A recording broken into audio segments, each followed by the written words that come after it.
5 லட்சம் ஏழை குடும்பங்களை கண்டறிந்து வறுமையை அகற்றிட முதலமைச்சரின் தாய்மானவர் வறுமை ஒழிப்பு திட்டம். பெங்களூரு தேசிய நெடுஞ்சாலையில ஒரு நாய் குறுக்க வந்ததால 5 கிலோமீட்டர் தூரத்துக்கு வாகனங்கள் அணிவகுத்து நின்று போக்குவரத்து நெரிசல் ஏற்பட்டிருக்கு.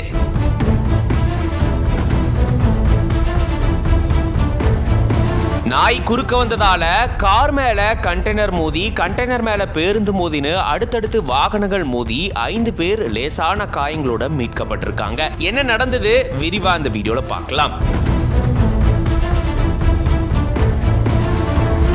கிருஷ்ணகிரி மாவட்டம் பெங்களூரு தேசிய நெடுஞ்சாலையில சூழகிரி அடுத்திருக்கக்கூடிய அழகுபாவி பகுதியில தான் இப்படி ஒரு சம்பவம் நடந்திருக்கு. ஓசூர் நோக்கி ஒரு கார் அதிவேகத்துல போயிட்டு இருந்திருக்கு. அப்பதான் நெடுஞ்சாலைய ஒரு நாய் கடந்ததா கூறப்படுது. இப்படி நாய் குறுக்க வந்ததை பார்த்த கார் ஓட்டுநர் உடனடியா காரை நிறுத்தி இருந்திருக்காரு. ஆனா பின்னாடி வேகமா வந்த கண்டெய்னர் லாரி உடனடியா நிறுத்தப்பட்ட கார் மேல மோதி விபத்துக்குள்ளாகி இருந்திருக்கு. அதன் பின்னாடி வந்த ஒரு அரசு பேருந்தும் கண்டெய்னர் மேல மோதி விபத்துக்குள்ளாகி இருந்திருக்கு. இந்த விபத்துல 5 பேர் லேசான காயங்களோட மீட்கப்பட்டு சிகிச்சைக்காக அனுப்பி வைக்கப்பட்டிருக்காங்க. இது சம்பந்தமா சூழகிரி போலீசார் விசாரணையை மேற்கொண்டுட்டு வராங்க. மேலும் விபத்துக்குள்ளான பேருந்துல பயணம் செஞ்ச பயணிகளை மாற்று பேருந்துல அனுப்பி வச்சிருக்காங்க. இந்த விபத்தால கிட்டத்தட்ட தேசிய நெடுஞ்சாலையில 5 கிலோமீட்டர் தூரத்துக்கு வாகனங்கள் அணிவகுத்து நின்றிருக்கு. இதனால கொஞ்ச நேரத்துக்கு போக்குவரத்து நெரிசலும் ஏற்பட்டிருந்திருக்கு.